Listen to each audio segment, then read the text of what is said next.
이번 사건 저는 진짜 너무 쇼크를 받았어요. 네, 이 태어난 지 15개월 된 딸이 숨졌는데 그 시신을 3년 동안 숨겨온 부모가 경찰에 붙잡혔습니다. 이 경찰은 친모가 2020년 1월 초에 이 경기도 평택시에 있는 자택에서 15개월 된 딸을 방치해서 숨지게 한 것으로 보고 수사를 하고 있는데요. 이 친모는 아이를 혼자 두고 자주 집을 비운 것으로 드러났습니다. 이 친부는 교도소에 복역 중인데 이 남편의 그 면회를 간다 뭐 이런 등의 이유를 들어서 장시간 아이만 남겨놓고 집을 비워왔다는 겁니다. 이 상습적으로 아동을 방임하고 유기한 것으로 확인이 되고 있습니다. 자, 아이가 숨지고 나서 3년 동안 이걸 은폐할 수 있었다. 이 아이를 숨길 수 있었다. 그 방법이 무엇이었을까요? 세 번째 사건 체크포인트 짚어보죠.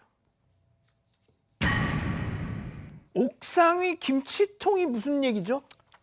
정말 그렇게 아이의 시신을 감추었다라는 겁니다.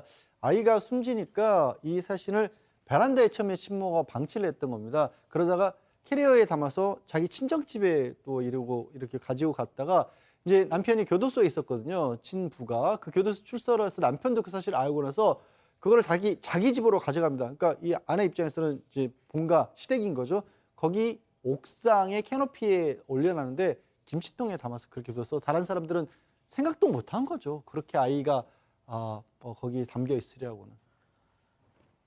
지금 일단 저희가 사파로 저렇게 전해드리고 있는데 팀장님, 이게 상상이나 가능할 일입니까 이게? 예? 저건 이제 부모라고 할 수가 없는데요. 저는 이유가 있을 겁니다. 왜냐하면 저 부모, 즉 그 아내가 사실은 저 아이가 자연스럽게 숨지었으면 신고를 했겠죠. 그렇잖아요. 그런데 그렇지 않고 아동 학대를 했다든지 어떤 학대를 해서 아이가 사망했기 때문에 그러면 처벌 받지 않습니까? 그러니까 처벌이 두려우니까 아이의 사망을 숨기고 그걸 드러나지 않게 상자에 넣었다는 얘기는 본인이 범죄를 했다는 얘기예요. 물론 조사를 해봐 알겠지만 그렇지 않고는 신고를 해야 되겠죠. 아무튼 제가 보기에는 정말 가슴이 아픕니다. 어떻게 부모가 아이를 사망했는데 저렇게 박스에 넣어가지고 감춰놓을 수 있을까? 정말 가슴 아픈 사건입니다.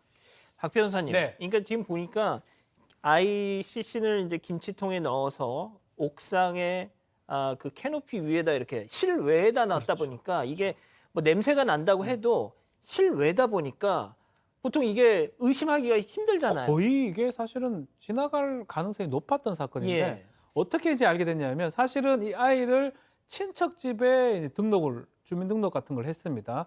그게 포천시입니다. 포천시가 지난달 3일부터 전수조사를 하고 있었어요. 특히 3세 가정 양육을 하고 있는 아이 전수조사를 하고 있는데 이 아이가 가장 문제되는 게 뭐냐면 3살이 되는데 영유아 검진을 전혀 안 했습니다. 거기에다가 최근 1년간 진료 기록 자체가 없습니다.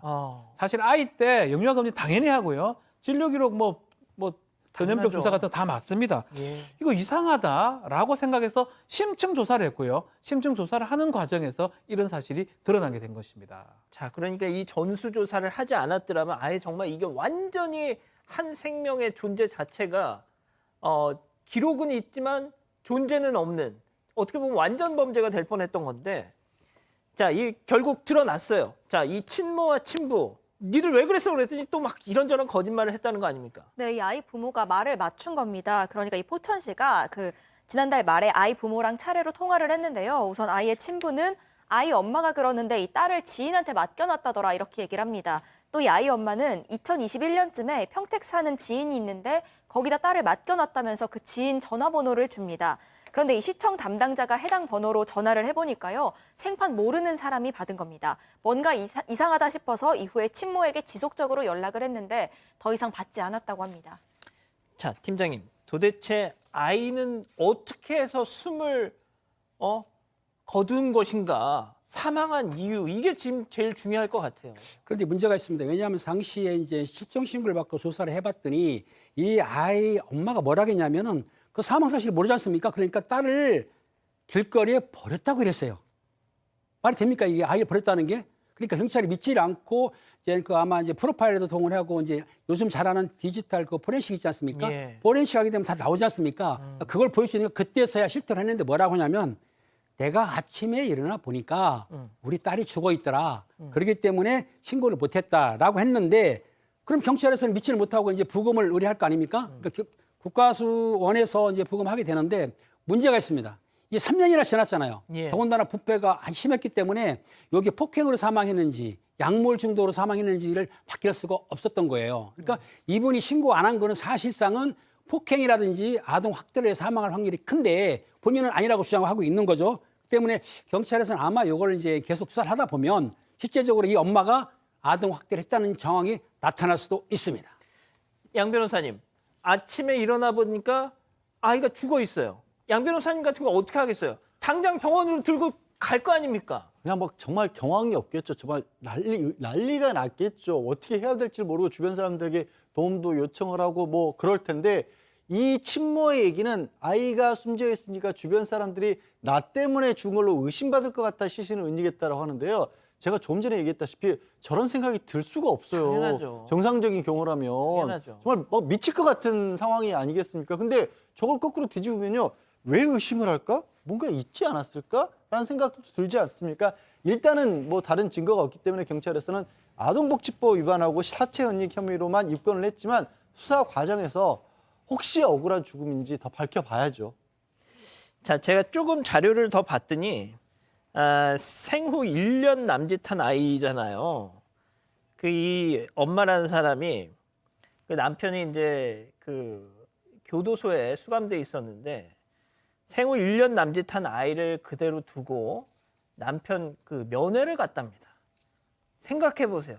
1살짜리가 엄마가 없는데 집에서 자, 박 변호사님. 네. 어떻게 해야 됩니까, 도대체? 이 전수조사, 그래도 전수조사 때문에 발견한 겁니다. 만 3세, 그러니까 36개월이 되면 이제 매년 10월이 되면 이 아이가 뭐 그때 되면 뭐 유아원이라든지 어린이집도 갈 수도 있고요. 그 36개월 동안 많은 진료를 받습니다. 그렇기 때문에 전수조사를 하면 아이가 제대로 크고 있는지 양육받고 있는지 그것이 확인이 가능하기 때문에 요 제도는 상당히 좋은데 문제는 이제 3세 미만 1세라든지 이런 경우는 확인이 안 돼요. 예외적으로 3세 미만인데 뭐 엄마 아빠가 좀 양육할 수 없는 상황이 이게 있다 그러면 개별적으로 조사 가능한데 그게 아니라면 좀 불가능하기 때문에 일단은 3세를 기준으로 하는 거는 좋은 거지만 이것도 잠깐 조금 보완이 필요하지 않을까. 뭐 이번 사건 같은 경우는 3세 전수조사 없었으면 절대로 발견하지 못했을 거예요. 예. 그 부분은 뭐 상당히 좀 칭찬을 해야 될 부분이 아닌가 생각이 듭니다. 그나마 또 이 두 사람은 또 지금은 이혼했답니다. 예. 죽은 아이는 말이 없습니다. 아직 안 끝났습니다. 이거 눌러주세요.